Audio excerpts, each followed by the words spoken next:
Inside the Taylor Swift-Olivia Rodrigo rivalry heating up the Grammys. Taylor Swift and Olivia Rodrigo met for the first time at the 2021 Brit Awards, but some believe things have soured between them since then. When the biggest names in music battle it out at the Grammys on Sunday night, all eyes will be on Taylor Swift and Olivia Rodrigo. The stars will go head-to-head in the three biggest categories: Record, Album, and Song of the Year at the Crypto.com Arena in Los Angeles. But some in the industry, and plenty of fans online, are convinced there is a rivalry that goes well beyond the Grammys. Everyone is waiting to see just where the two will be seated. They're both huge stars, so they'll both be in the front row, but I can't see them being too close together, one well-placed music insider told Page Six. By the laws of showbiz, Rodrigo, who will be performing Sunday, should be part of Swift's squad. Swift is, after all, keen to promote young artists, and especially women. During the North American leg of her Eras tour last year, she brought along Gracie Abrams, Phoebe Bridgers, Biba Doobie, and others as openers. Noticeably absent was Rodrigo. Olivia could have been on stage during the Eras tour. She could have been part of Taylor's inner circle, but I don't think she showed enough respect, one source familiar with Swift's music dealings told Page Six. Both stars are signed to Universal Music Group, UMG, but the pair have faced rumors about their relationship ever since Rodrigo, 20, was forced to give Swift, 34, a credit on her song Deja Vu and a small fortune in royalties. Although Rodrigo recently said she has no beef with anyone, in Page Six is told that Swift herself has no problem with the young star. We are also told that, behind the scenes, Swift's legal camp intervened after the release of Deja Vu.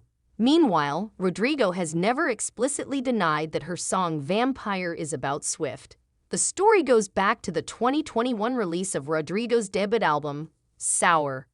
At the time, Rodrigo, a former child star who rose to fame on the Disney Plus show High School Musical, the musical. The series was, she said, the biggest Swiftie in the whole world. Her entire life just shifted in an instant, Rodrigo told the New York Times when she released her debut single, the teen heartbreak ballad Driver's License, which she co-wrote with producer Dan Nigro in January 2021. Within a week, it broke Spotify records and debuted at No. 1 on the Billboard Hot 100. Rodrigo met her hero, Swift, at the GRAMMY Awards soon after, with the pair posing for a photo. "I sing That's My Baby and I'm proud," Swift crowed about Rodrigo on social media and gave the younger artist a ring similar to one she wore while making her Red album. But when Sour was released that May, things got a little bitter. The album originally gave a songwriting credit to Swift and her frequent collaborator, Jack Antonoff, for One Step Forward, Three Steps Back, which interpolates the Swift song New Year's Day, essentially taking a note-for-note section of the song and re-recording it. Weeks later, Swift and Antonoff's names were quietly added to the credits for Deja Vu, another song on Rodrigo's album, for an interpolation of Cruel Summer by Swift. Cruel Summer songwriter Annie Clark, aka Street Vincent, was also added to the Deja Vu credit. But this wasn't just about credit, it also meant money.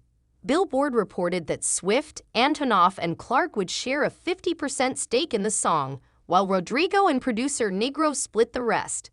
This amounted to $325,678 in publishing royalties for Swift, $260,542 for Antonoff, and $65,135 for Street Vincent.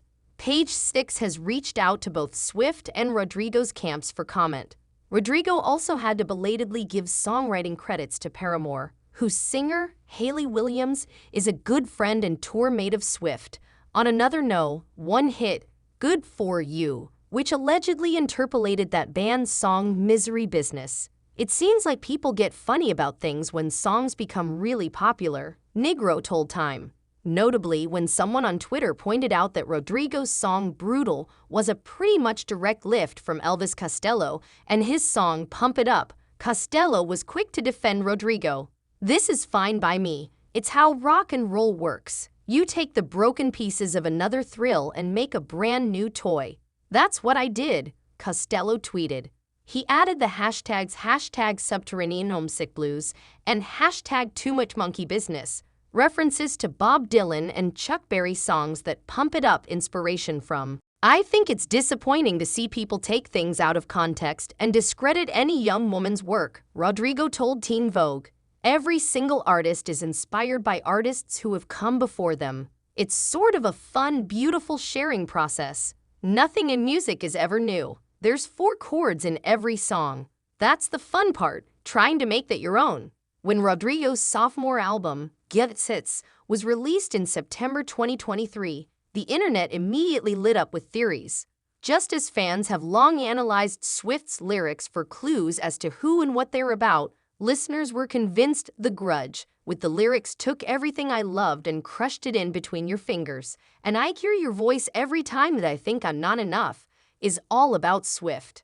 Meanwhile, legions of TikTokers were also buzzing that Rodrigo's hit Vampire is also about Swift, with lyrics like, "I used to think I was smart, but you made me look so naive. The way you sold me for parts. You sunk your teeth into me." Asked in an interview with The Guardian if Vampire is about Swift, Rodrigo whispered, "How do I answer this? I mean, I never want to say who any of my songs are about. I've never done that before in my career and probably won't. I think it's better to not pigeonhole a song to being about this one thing." It would have been super easy for Olivia just to answer that question by saying no, said the music source. She could have made it very clear. Rodrigo, who is about to embark on her sold-out tour, told Rolling Stone in September, "I don't have beef with anyone. I'm very chill. I keep to myself. I have my 4 friends and my mom, and that's really the only people I talk to, ever. There's nothing to say."